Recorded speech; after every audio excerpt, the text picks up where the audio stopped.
Good afternoon, everyone, and welcome to today's webinar. I'm Camille Moore with Connect, and I'd like to thank you for tuning in to Strategies in Self-Care for Event Professionals, Take a Break Before You Break with Brita Miller. Before we get started, there's just a few housekeeping notes on the platform. You can type in your questions for Brita in the chat box on the right-hand side of your screen or via the Q&A box at the bottom of your screen. We'd love for this to be an interactive session, so please send in questions throughout the webinar. A recorded version of this session will be available on demand on our websites, where you can find additional on-demand webinars for any of you needing last-minute credit hours before CMP testing. Yes, you're able to watch our sessions on demand and still receive credits. For everyone joining us live today, the credit is pending approval from the EIC. Once the credit is approved, we will email your certificate. For any of you future viewers watching this session on demand and not live, please email me directly at cmoore@connectmeetings.com to receive your certificate. I'll share more information about our upcoming webinars at the end of the program, but let's go ahead and get started. I'd like to thank Kalahari Resorts for sponsoring today's session. Here to say a few words about Kalahari's destinations is Assistant Director of Sales, Jerry Simon. Welcome, Jerry. Well, thank you, Camille, and hello, everyone. And on behalf of Kalahari Resorts and Conventions, we're certainly proud and honored to host today's webinar, as we have several other webinars. Just a little bit about Kalahari, if you're not familiar with our resorts. We currently have 3 resorts across the country and a 4th being built in near Austin, Texas. Large box facilities, 800 to 1,000 rooms and big space. So what's noteworthy right now are Wisconsin Dells Wisconsin Resort. We're about ready to open a 112,000 square foot expansion to the convention center. They'll have 3 ballrooms of 17,000, 20,000, 52,000. So like all our resorts, where we really can accommodate those quote-unquote space hogs. Meanwhile, our Poconos Eastern Pennsylvania properties expanding their convention center. That'll open in January. It'll be about 205,000 square feet when completed, 33 various meeting rooms, along with our current Ohio location with 215,000 square feet here and 35 meeting rooms. Meanwhile, work progresses in Round Rock, Texas, which is near Austin, and our newest facility will open in late fall 2020. About 1,000 rooms, 225,000 square feet, and our first attempt in the warm weather, so we're looking forward to that. So we welcome any RFPs or business that may come our way, but again, we appreciate your consideration, and again, Camille, thank you for allowing us to sponsor today's event. Thank you so much, Jerry, for sharing with us, and thank you, Kalahari, for sponsoring this session. Before I introduce Brita, you'll notice a map on your screen about some of our upcoming events for 2019. If you have any questions about wanting to attend or wanting to have more information about the events, you can contact my coworker, Mark Wong, Senior Director of Sales at mwong@connectmeetings.com, and I will type his email address for you guys so you guys can have that. Now, without further ado, it's my pleasure to introduce today's speaker, Brita Miller. Brita Miller works with organizations to support professional and family caregivers to be healthier and more productive. Her self-care strategies help caregivers and professionals care better for themselves, reduce stress and burnout, and to care better for others. Brita is a caregiver with a voice and message that resonates with audiences worldwide. Her focus on self-care seamlessly connects with wellness and work-life balance needs. As an award-winning author and speaker, Brita brings humor and power of story to create a lasting impact. Brita, welcome. Thank you so much for sharing with us today. Well, thank you so much, Camille and Jerry, for sponsoring this program. I am delighted to be here.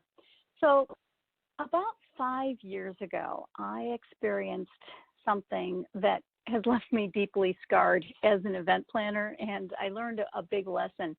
I was working for the University of Michigan as a senior event planner, and the university had just launched this major campaign, a fundraising campaign, and they needed to reach out to all the employees and staff to let them know about it, to get them engaged in it, and to be aware and feel connected with this campaign. And so they said to me, Rita, we would like you to come up with a way to engage all of our employees in this program before we launch it to the general public so everyone will know what's going on. And I said, sure, it sounds like a great idea.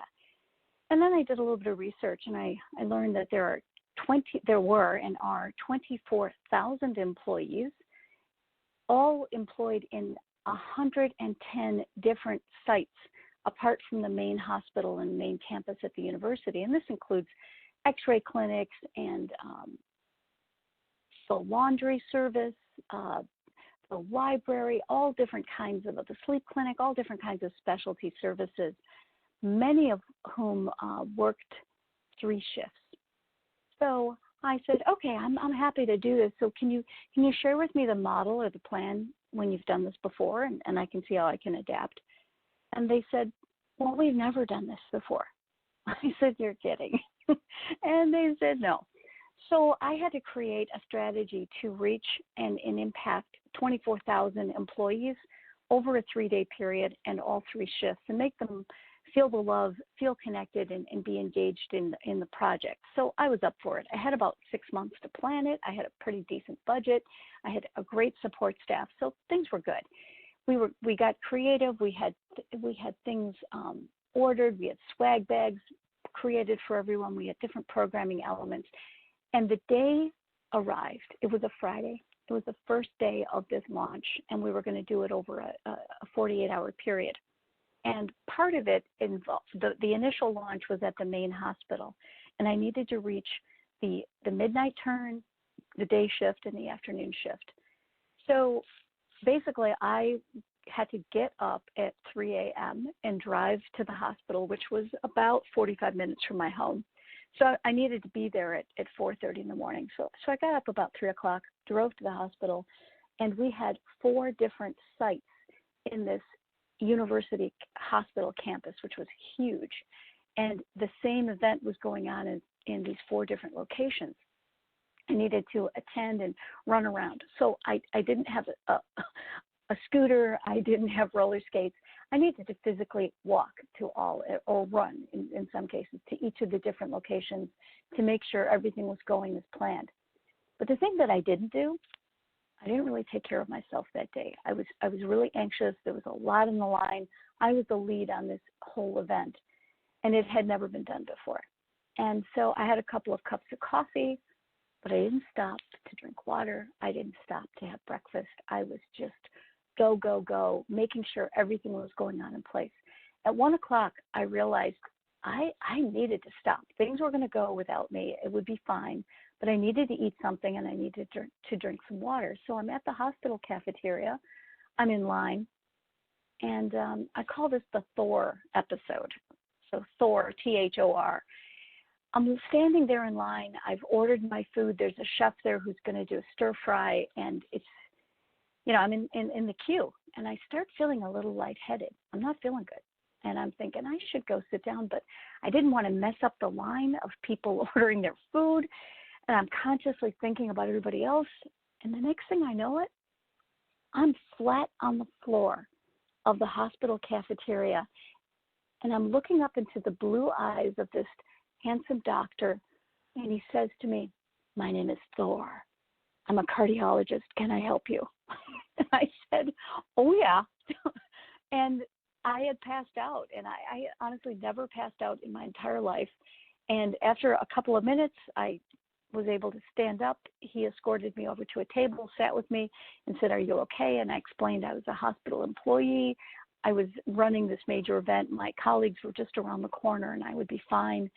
He went and got me a drink of water, sat with me, made sure I was okay. I was embarrassed. I was mortified. I went to the bathroom, took care of myself, came back. He had gotten my food. He paid for my food and had it there waiting for me. And I was so appreciative. But I learned such a strong lesson about taking a break before I break, is that I can't run on empty, and you can't run on empty. And you just don't know how things are going to happen, so that you can really just make sure that you are following along and making sure that things are going there. Camille, we need to advance the next slide here. I want to make sure that that's, Yes. okay, so there we go. Yay, I figured it out. So the message that I want to bring to you is to take a break before you break, to anticipate what is, that you have. If you don't take care of yourself, you are not going to be in shape to take care of anyone else. And you may not have a Thor who's going to be right there looking down upon you and making sure that you are doing well. So today what we're going to talk about are the 3 A's, as I like to call them, in terms of self-care. And that is, let's see, it is awareness, attitude, and agility. Basically, it's about allowing yourself to be your best self. When I speak about awareness, think about this. This is really who I don't ever want to be. Let's see where this is going here.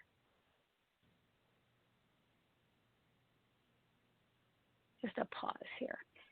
When you think about who you would like to be, you don't want to be this person. This is the individual who's so stressed out that you're really not able to be your best self. You're not able to respond to other folks. And inside, you might feel like that. I know I certainly have felt like that as an event planner. But that's really who we're looking to avoid. When I think about working as an event planner, I feel like I'm often balancing on a tightrope.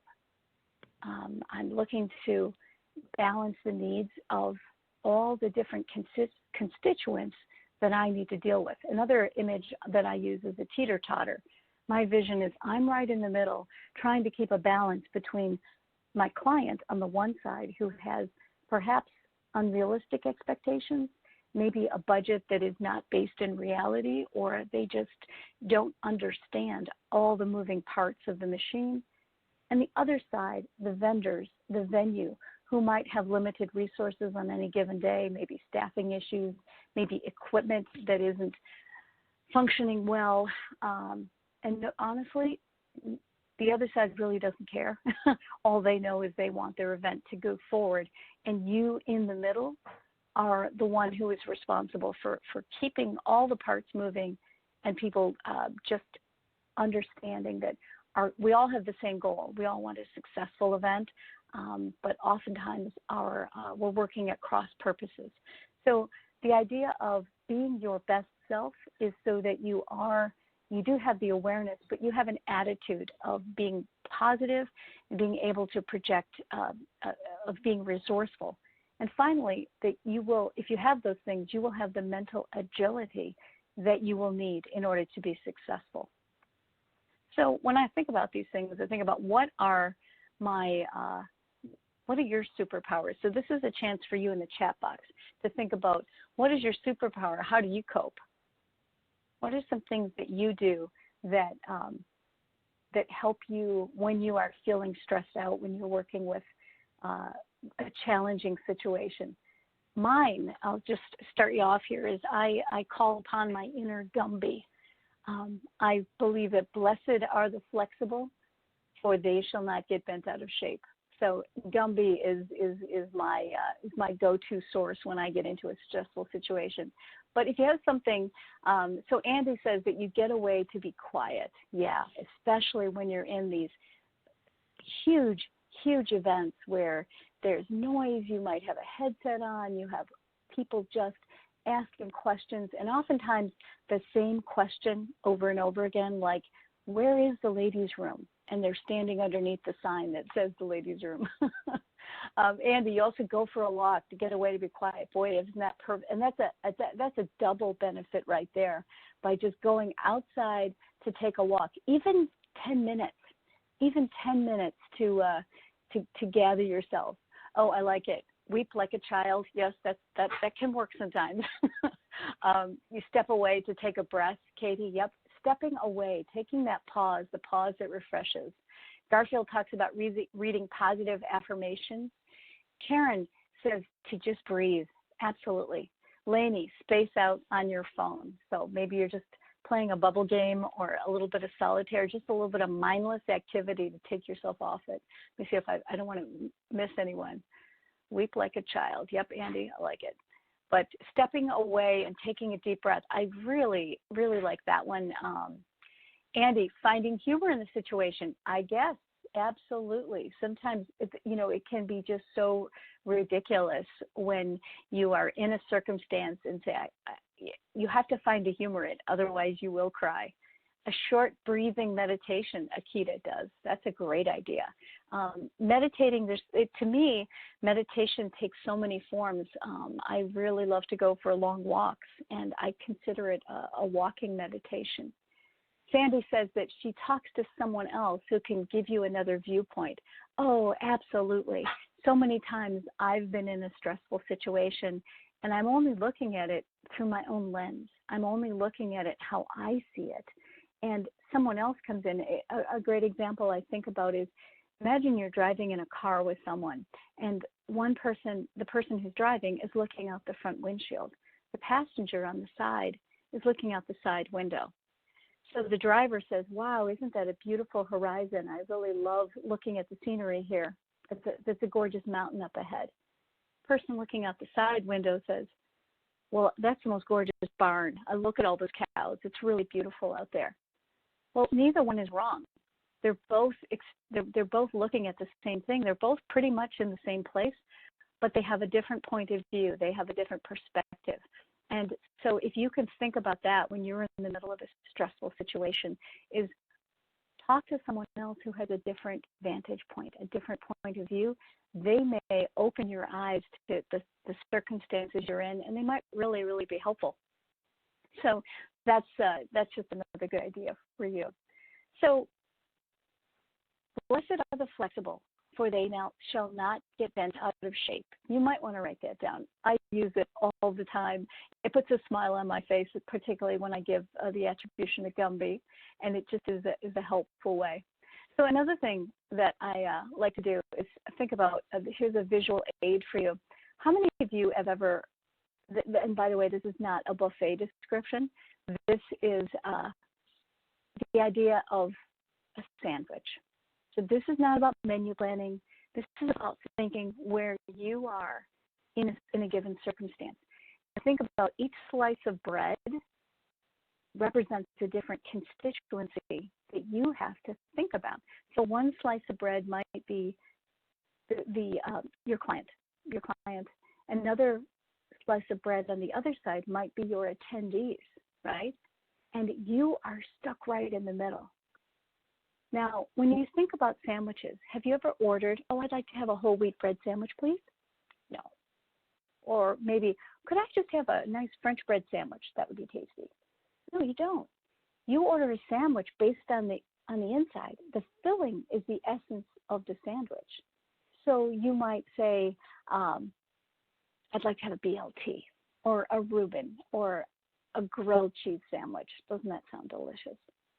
But really, without the filling, all you have is toast. And what I'd like you to remember is when you're in the middle of these stressful situations where you're being squeezed on both sides by two different constituencies, maybe the vendors, maybe the audience, participants, maybe the client or the sponsor, and the other side is a vendor who's not up to snuff or not delivering what you need to deliver. And you're in the middle, and you have to solve these problems, or you at least feel responsible for keeping everyone happy. You have to take care of yourself, because if you do not take care of the filling, the essence of the sandwich, everything is going to fall apart. You're the glue that holds it all together. I'm listening, looking at a couple of comments here that Sandy says that she talks to someone else who can give you another viewpoint. And Lucinda says that she walks outside under trees and breathes deeply. Absolutely. A little bit of nature, even if it's just you're in the middle of the city and you can get outside and just sit on a bench or a park and look up at the trees and take a deep breath can be really helpful. Anita says to share the situation with another event planner. Boy, isn't that the truth? Because Sometimes you can share war stories and get a little perspective, and what you think is a bad situation maybe could be a lot worse that can help you cope with it. Oh, sorry, Karen says the audio is not great right now. I'm coming in and out. Is this any better? Let me know if there's a way that I can adapt that. Okay, Karen, oh good, she refreshed her screen, said it's getting better. Glad, good that we can work on that. So the thing that this next image is when we think about how we feel stressed, that we can really feel that we are responsible, and oftentimes in an unreasonable way, because honestly, you walk around with a blanket of guilt because other people didn't do something that they needed to do. It can really drag you down. I think oftentimes we spend so much time as an event planner. Think about the detail, the worksheets that you have, the checklists. Are we not the kings and queens of checklists? The idea of the checklist, you check it all off, and you might have 150 things on your checklist, and there's one. There's one that just didn't go as well as you would have liked. Maybe the coffee was cold. Maybe the room temperature couldn't be adjusted to suit folks. Maybe the audio quality wasn't good, something. And then we end up focusing on that. We dwell on that. And we get wrapped up in focusing on that one thing that didn't go well, that we don't acknowledge the great success, the creativity, the 99 other happy attendees. But the one who's cranky is the one that is on your mind, and you get yourself down. So keep that in mind. Keep a sense of perspective. There will always be something that won't go as well as you would have liked. It's not to say you shouldn't have high standards, and it's not to say that you shouldn't want everything to be perfect. But the reality is it's not always going to be perfect, and you can't take that upon yourself and wear yourself down.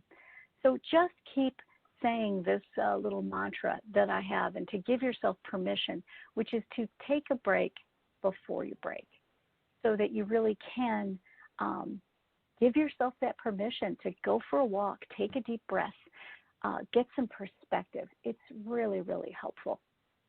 So in my other life, apart from being an event planner, I was also a caregiver for my mom. I cared for her for nearly 8 years, including hospice care.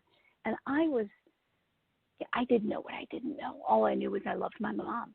But it was surprising to me how much I was able to transfer my skills of a successful event planner into being a caregiver for my mom.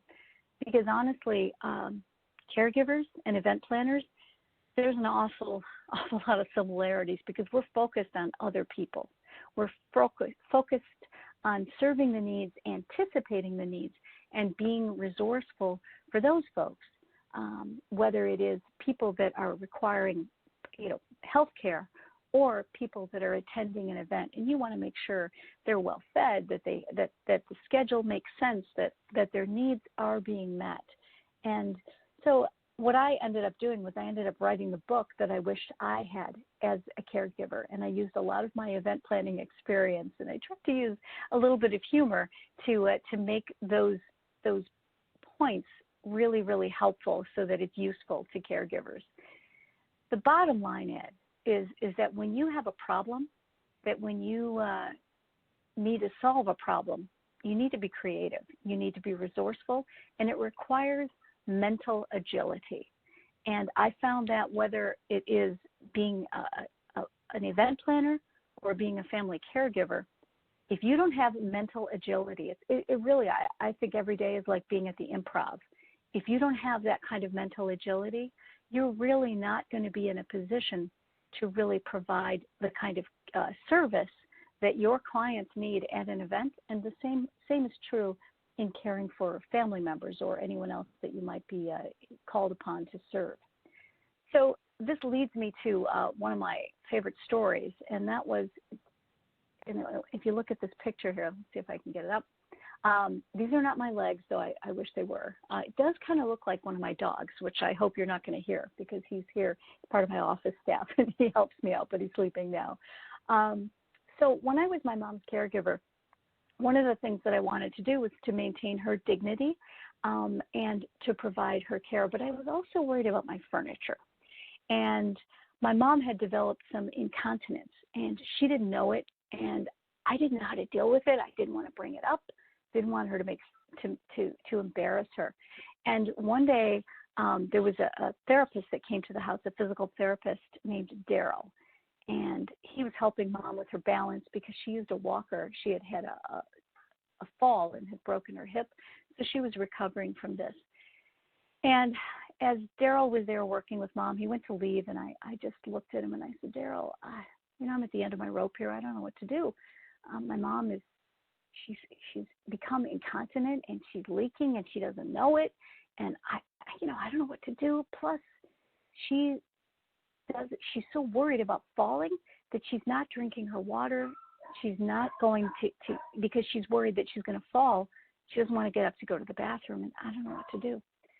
And he looked at me and he said, well, Brita, and he said the magic words, whenever you want to persuade someone of something, studies have shown. And I said, studies have shown? And he said, yeah. Studies have shown that people who use disposable underwear have fewer falls. And I gave him a look, kind of a Scooby-Doo. Oh? I said, what do you mean, Daryl? What does that have to do with it? And he explained to me that people who used disposable underwear have fewer falls because they weren't in such a hurry. They weren't so stressed to get into the bathroom. And if they had a leak, who cares? And I thought, oh, I like that idea. So Daryl left. I closed the door. I immediately went into my mom and I said, Mom, I was just talking to Daryl and he told me something really interesting. He said, did you know that studies have shown, and her ears, her eyes lit up. She said, studies have shown that people who use disposable underwear have fewer falls. And she said, in her little Irish accent, and why is that? And I said, well, it's because, and I explained to her the whole thing that Daryl had said to me. And she then said, well, do you think we could get some of those? And I said, absolutely. So I left the house. I got in my car. I went to the market. I purchased several packages, came back, went into her room, emptied out the drawer with her regular underwear, and filled it up with these nice little squares of disposable underwear that were in little packages. She tried them on. They fit. She said, oh, these are very comfortable. And we were done. It was not a problem. We were able to just move forward, and I didn't have to have this awkward conversation. Excuse me.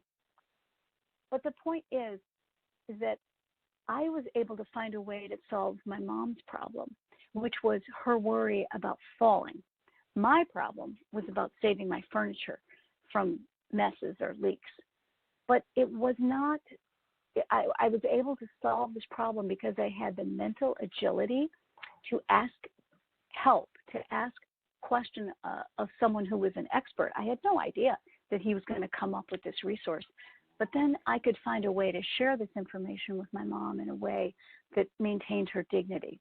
My point to you is that when you are burned out and exhausted, problems that will come before you, you just may end up doing the same old thing the same old way and getting the same old results.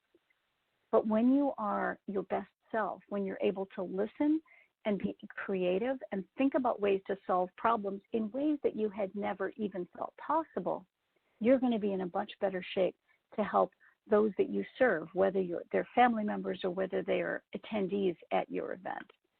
So just think about that. And remember these 3 magic words, studies have shown. So another magic word, I'm just full of magic words here for you today. Another magic word is the word yet. The power of the word yet. To me, it gives you permission to pause. So you might say, well, I don't know what to do yet. Or, well, I don't know the answer to that yet. It's a way for you, when you're speaking to your attendees, your vendors, or other folks to know that you're giving an honest answer, but at the same token that you're on it. You're looking for a way to solve the problem. But internally, when you have your own self-talk, it's a way for you to say, well, I don't know what I'm going to do yet. It's just a very, very powerful way to shift your mindset, to shift your brain so that you can be more effective and you can have that kind of mental agility and not be overly stressed. So the next thing I want to mention is the idea of charging your own battery. So think about this. We've all seen our phone, and at events, I would look at my phone and, the little white bar at the top that says your battery, the icon. And if I'm at 50%, I'm okay. It's good. Life is good. If I'm at 30% and it's 4 o'clock in the afternoon and I have an event that night, I'm breaking out in a sweat. I really, I'm thinking, okay, do I have cables? Where's the nearest charging station? If I'm on the road and I don't have my cable with me for some reason, where's the nearest Best Buy so I can purchase one? Because to get in that red zone is absolutely one of the most stressful things for me. And I think about this. Think about your phone. I don't begrudge my phone the fact that I need to charge it every single night. It's an iPhone. It's just part of my habit. I know that I need to charge it. I don't think less of it. I don't think that it's a weakling. I don't think that it doesn't have a strong constitution because it needs to be recharged. I just know it's something that I need to do. And then I realized, I wonder if that's why they called it an iPhone. It's selfish. It's all about me. It's an iPhone. I don't know. But I also know that we tend to give more regard to our devices than we do to ourselves. So think about the next time you think, oh, I need to take a break. I need to just sit down and gather myself. I need to go outside and go for a walk. I need to take a 15-minute power nap and then I'm going to be okay. So if you've ever had those feelings, if you've really thought that you needed to do that, and then another voice in your head says, well, you don't have time for that. You can't do that. Well, I'm going to suggest to you that you really do need to do that. You need to listen to yourself. You need to take care of yourself and give yourself as much or more respect than you give to your cell phone. So what if you made a plan just for you? We're amazingly good at planning things for other people. We're really brilliant to come up with a run of show that's going to be a nice flow, that's going to factor in break time, bio breaks, all different kinds of things, thinking about great meal strategies so that our participants are really well cared for and feel the love and feel that they are spending their time in a really constructive way. But when was the last time you did that for you, for yourself?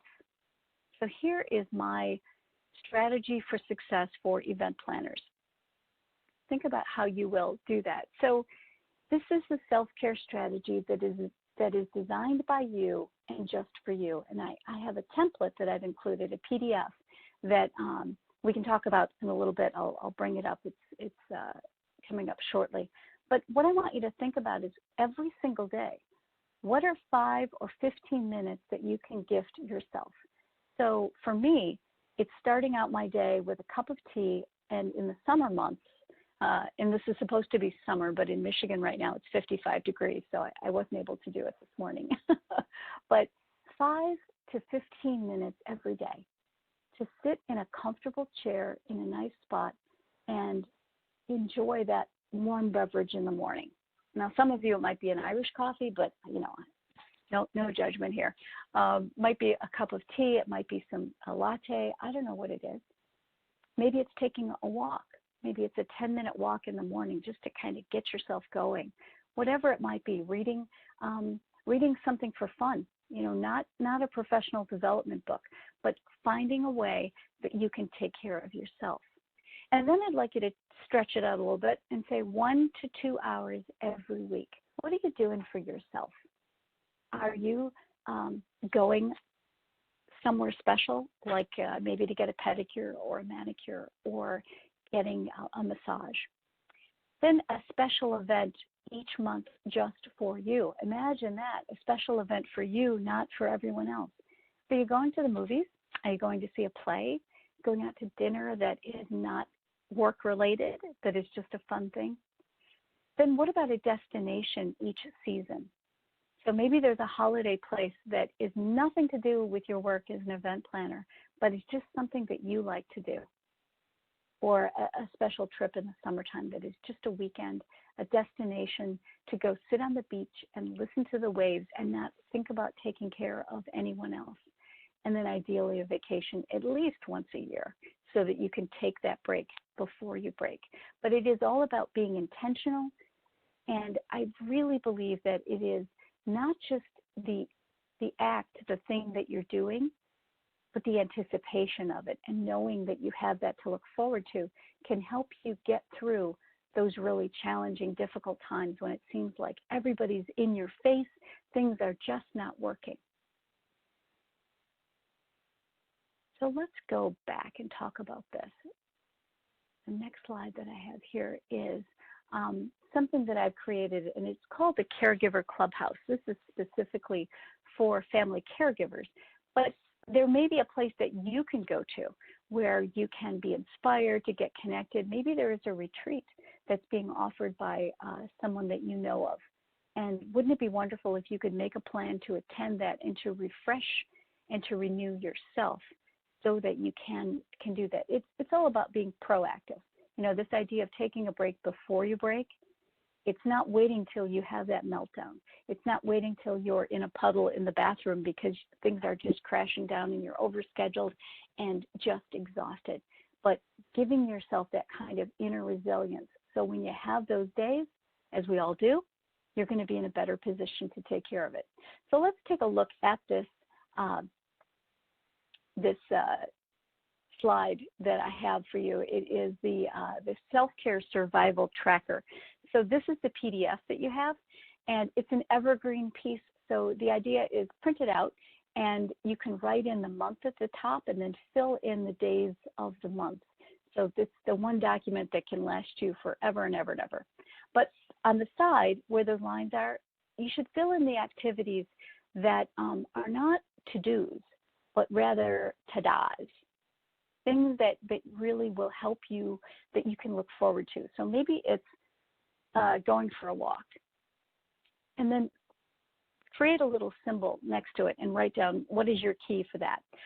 Maybe it's reading a book. Here's an example of one that I filled out. And so it's walking, and that's the little gold star. And I got some little stickers. So those are the actual gold stars. Maybe you've got them on your forehead one time, who knows. The coffee, having a cup of coffee or a cup of tea, a nap. Now I want to say this is not a bra. I want you to know that. That is supposed to be an eye mask. I'm not the best illustrator. And then the other one I wrote down was reading a book just for fun. Just a novel or something funny, something that you like. So what you can do is you can do it to the fact. You can write it on this tracker. Say, yes, I did that. I went for a walk 3 times. Or I made sure that I savored that cup of coffee in the morning. The other thing you can do is if you have events that you're looking forward to that are not work related, that it's, I have a date with my husband and we're going to go to northern Michigan this weekend. So that is written on my tracker, and we're going to be doing some kayaking, and I'm really looking forward to it. But that's something that I can enjoy it with the anticipation of it, and focus on that during those really stressful times. So it's a simple tool.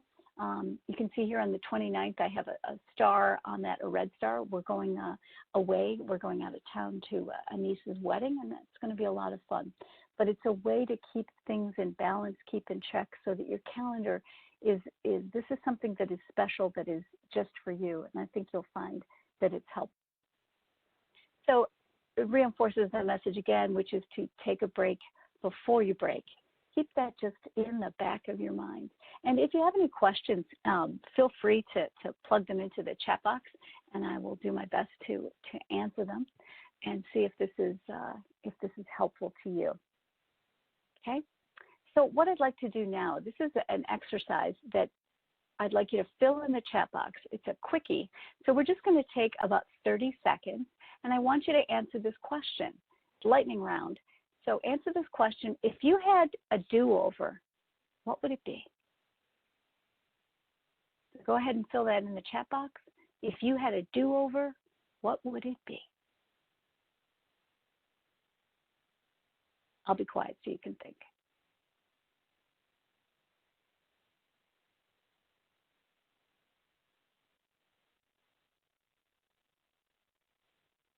And this can be personally or professionally. Thank you, Sandra.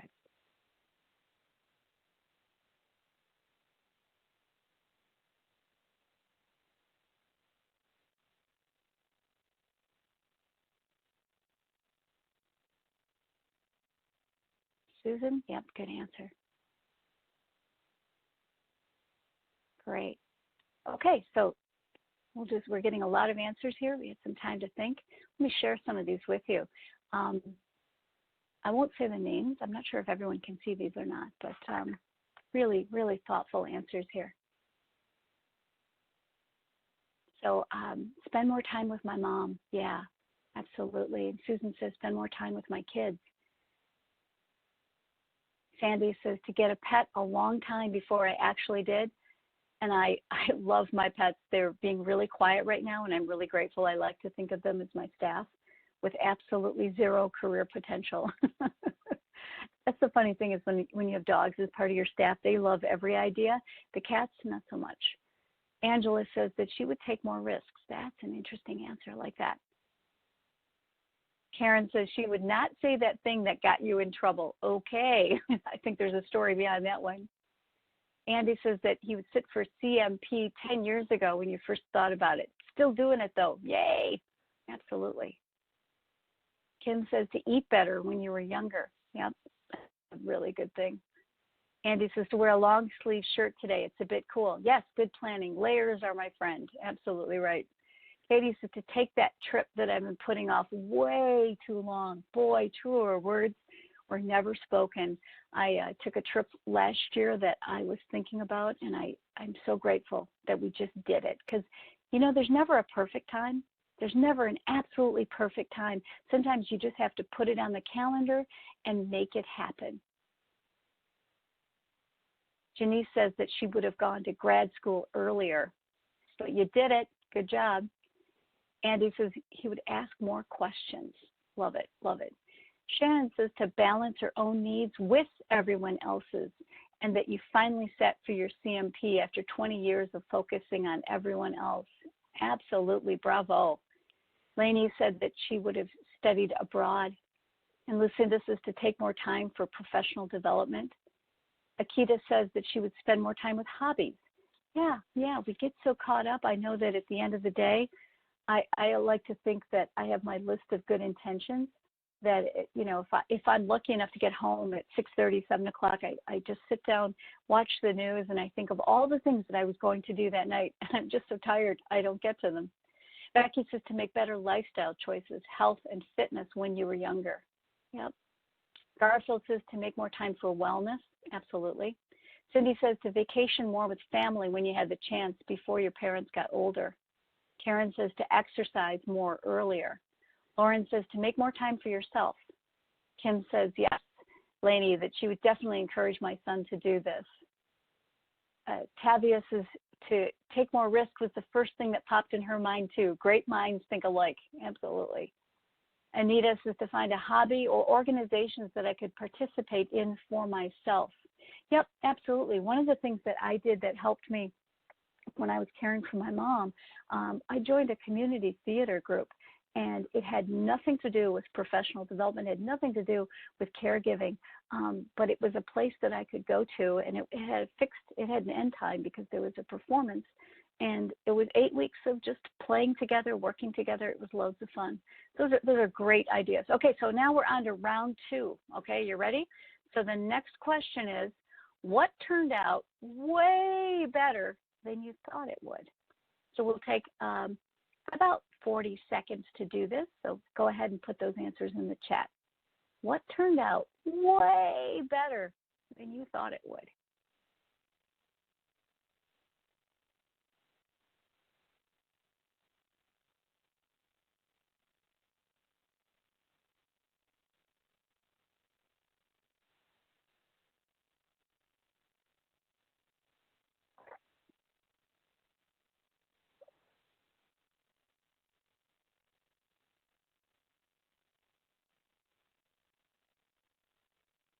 Oh, the answers are coming in. This is great.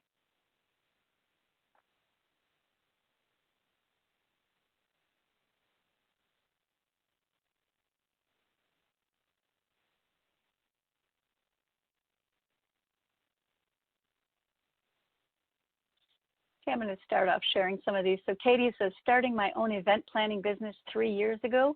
Woohoo! Good for you, Katie. Sandy says, my kids, 4 engineers and a doctor. That's fantastic. Who knew?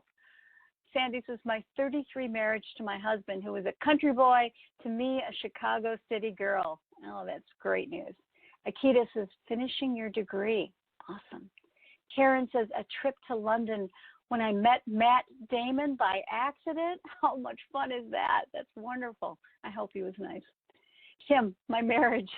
Yep, that's sometimes we just don't know how those things are going to end up.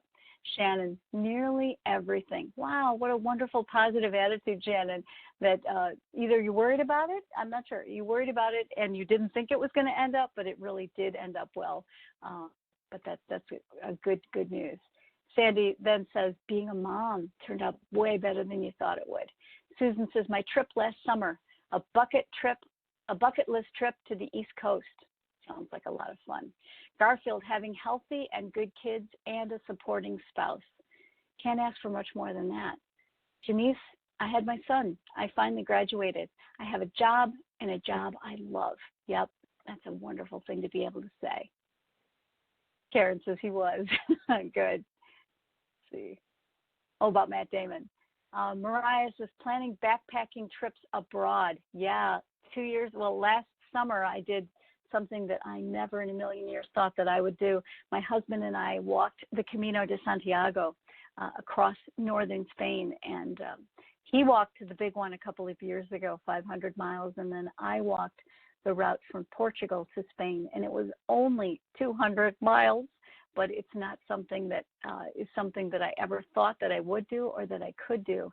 And just doing something that far outside my comfort zone taught me a huge lesson, which is I'm capable of far more than I ever thought possible, just by my own definition of myself, that I'm not that kind of person. So, but I like what you said, Mariah, that not just doing it, but planning the backpacking trips abroad can be a lot of fun. Yeah, the people at REI know us well. Wonderful. So the last question in our lightning round here is, what's one idea that you might try that you've heard so far in this little group outing that we've had? Either something that I said or something that someone else has said that has resonated with you. What's one idea that you might try? Go ahead.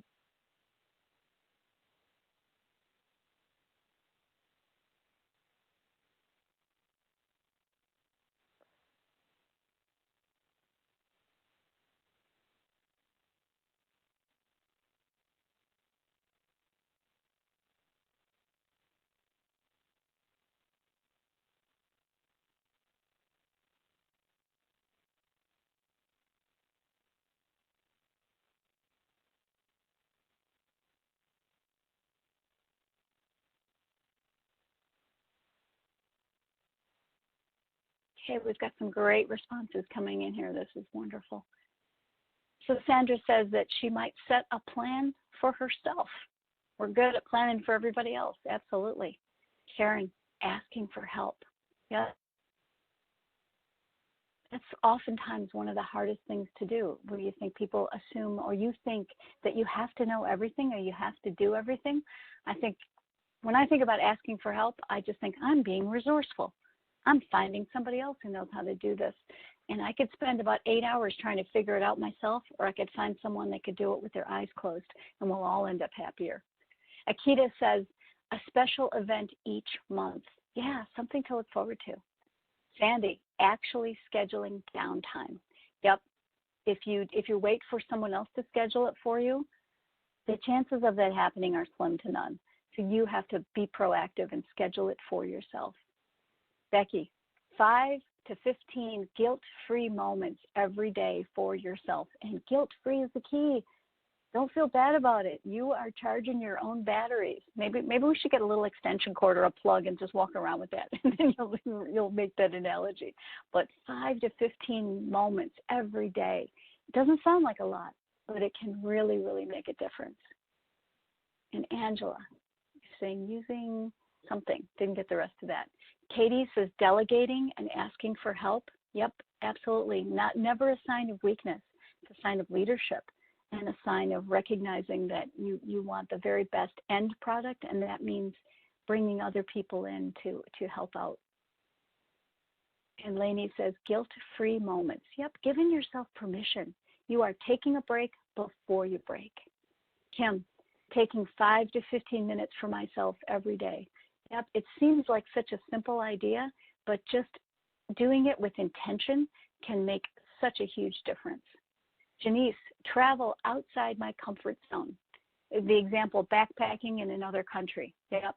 I mean, I'm telling you, I have never stood at the starting line. I'm not an athletic person. I've never had a number to the front of my chest. And the idea of me walking 200 miles in 16 days was something that I never thought was possible.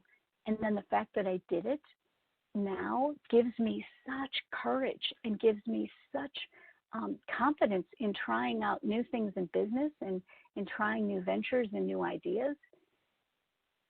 We're capable of far more than we think that we are. Angela, using the word yet. Yeah, isn't that amazing? One little word, and it can just change your mindset entirely. As soon as you have negative Nelly coming in there saying, well, you can't do that yet. Or I don't know how to drive a stick shift. Shannon says daily, focusing on breathing more. Personally remembering to treat myself to the planning and experience and support that I provide for everyone else. Absolutely. Tammy says to schedule personal time. Mariah says eating healthier and the 200-mile walk from Portugal to Spain. Yeah. Now, the nice thing, unlike we were inspired by the movie The Way. If you're looking for a movie to watch that's pretty inspiring, Martin Sheen was in it. It's from 2010, and it's about how he ended up walking the way from France to Santiago. And you don't backpack. You stay in. They stayed in hostels. We stayed in little hotels, and you go from little cafe to cafe.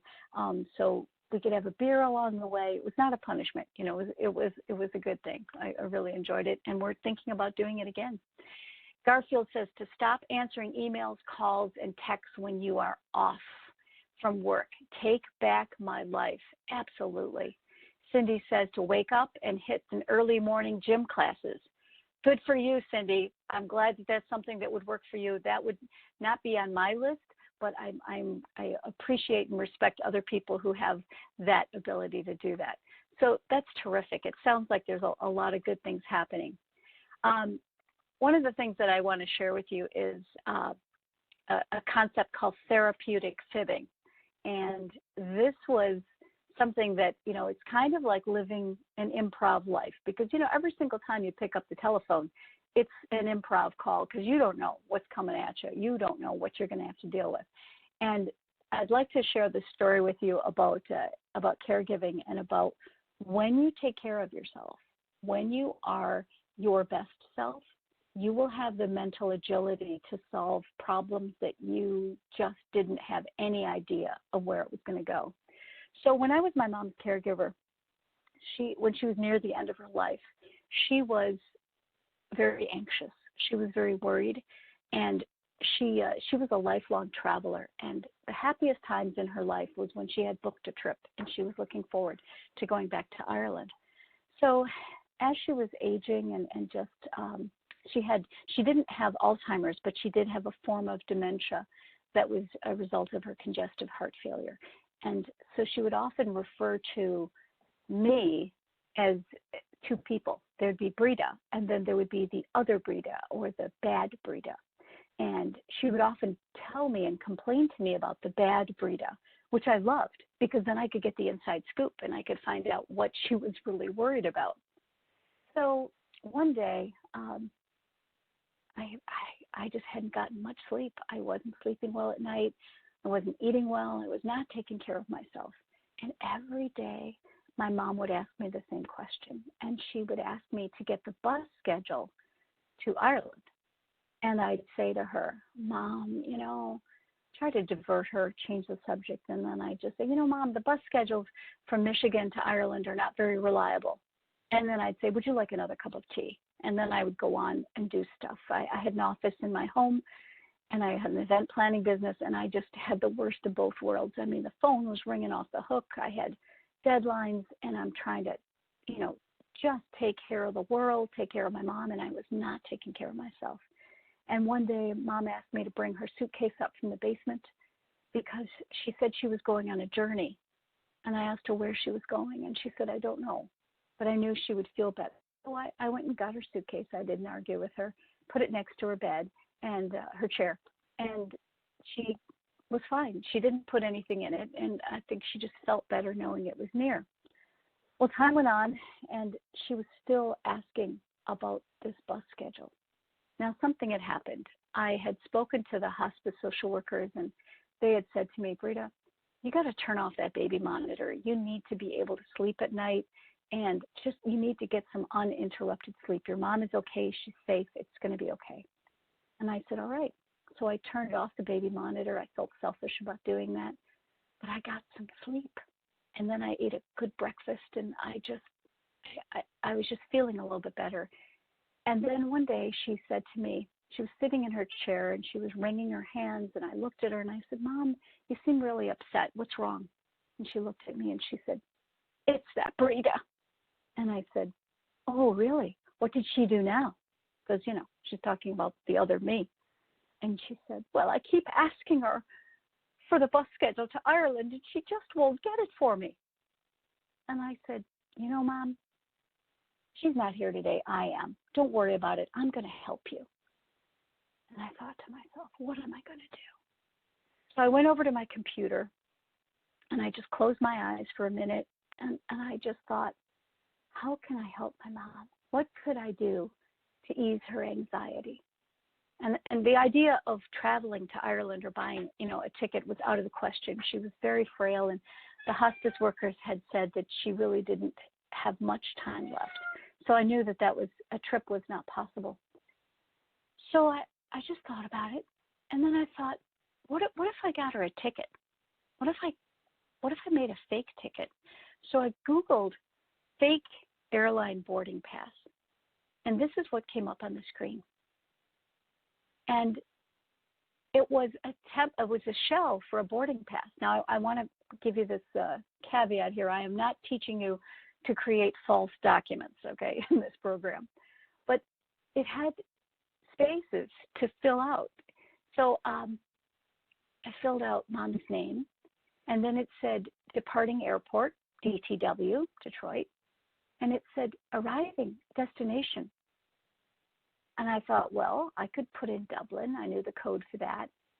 But then I thought, let's go for the gold as long as I'm at it. So I typed in heaven. And you should know there is no airport code for heaven. It took the whole word. So I typed that in. Then it said travel dates. And I typed in open. And I looked at it, put my mom's name in there. And I saw that it was first class, which was perfect and appropriate. And I looked at it again. Now, this was a random Google search that I did, and I saw that the ticket was from American Airlines. My brother works for American Airlines, and my mom is very proud of him. He's a mechanic and has worked there 25 years. This was perfect. So I got some cardstock out of my desk, slipped it into the printer, hit print, and within minutes, I had a boarding pass from my mom. So I cut it to size, put it in an envelope, and wrote my mom's name on the long side, vertically, the way that a boarding pass might be. Walked over to her chair and said, here you go, Mom, you're good to go. And she looked at me, and I could see from her eyes that there was clarity, and she was all there, and she didn't know what I was giving her. She opened up this little envelope, and then she started to laugh, and she said, oh, I'm going to show Father Will this one. And she did. And she kept that boarding pass in her handbag that was attached to her walker. And for the next 3 weeks, when people would come to visit her, she would say with great enthusiasm, oh, I have to show you what Brita made for me. And she was so proud of this. She thought this was the coolest thing ever. And she shared it with people that came for a visit, and they had a laugh. And it was the most marvelous conversation starter. It was wonderful. And I have to say how grateful I am that I had the mental agility to stop and think about what I could gift my mom with, how I could help her anxiety. And it was only because I had had a good night's sleep the night before, I was feeling more like myself, that I was able to have the mental agility to think of this. So my mom passed away 3 weeks after I gave her this boarding pass. And her ticket to heaven was on her nightstand. And it is one of the things that I am most proud of in my life, that I was able to do that. And had I not taken care of myself, I would not have been able to do it. So when you think about situations in your life, it might be something that is as meaningful and important as an end-of-life situation as I had. But maybe it's just dealing with really difficult situations. So this idea of taking a break, let's look at these 3 things. Who knew that taking care of yourself will help you be more aware of your own body? I mean, as I said in the very beginning, when I passed out on the floor and Thor helped me, that I really wasn't listening to my body. I wasn't aware of how dehydrated I was and how stressed out I was. Your attitude, if you're cranky, if you are frustrated, if you are feeling resentful, you're not going to be in a good place to solve problems for other people. And agility, both the physical agility to get things done, to feel well, to not be physically hurt from overwork, but have the mental agility to solve things, really, really is a gift that you give yourself, but for all the people that you care about, that you take care of, whether you take care of them as an event planner or you take care of them as a caregiver. So finally, I just want to remind you to take a break before you break. And if you ever are interested in having me come out and speak to your group, whether it is a group of event planners, if it's in a healthcare situation, or speaking to anyone who's in a supportive role, educators, administrative assistants, folks who are feeling the stress, I'd be delighted to talk with you, and that's how you can get a hold of me. And if you have any questions, I'm happy to answer them. I hope that this has been useful, and it has been an honor and a privilege to present this to you today on behalf of Connect. Thank you so much for sharing with us, Brita. This has been great. We do have one question that came in, and Karen wanted to know, in America, we often do not take all of our vacation time. How do you make time for yourself without feeling guilty and worrying about keeping your job? Boy, that is so true. And the good news is that more companies are reading the research that says that that is an essential thing to do. Perhaps you need to set the pace. Maybe you need to say, you're going to be prepared, you're going to do it, and this is just what you're doing, and that you are setting the example. Because then when you come back, you're going to be refreshed, you're going to be in a better place. It does have to do with the culture of your organization, and hopefully you can take advantage of those. That I'll just share this with you. I worked for a company that I didn't work for very long, but I arrived work at 7:30 in the morning and then left at 6 at night. And I just remember one person said to me, "Oh, half day?" And I thought that was the meanest thing that someone could say, but that was the culture of that organization. I just didn't. I decided that that was not the right place for me to be, and I was able to move on after about a year there. But anyway, it is a hard thing to do, but I think that we have to start somewhere. And maybe you can lead by example by being prepared, making the plan, saying I'm going, go and then come back a better person as a result of it.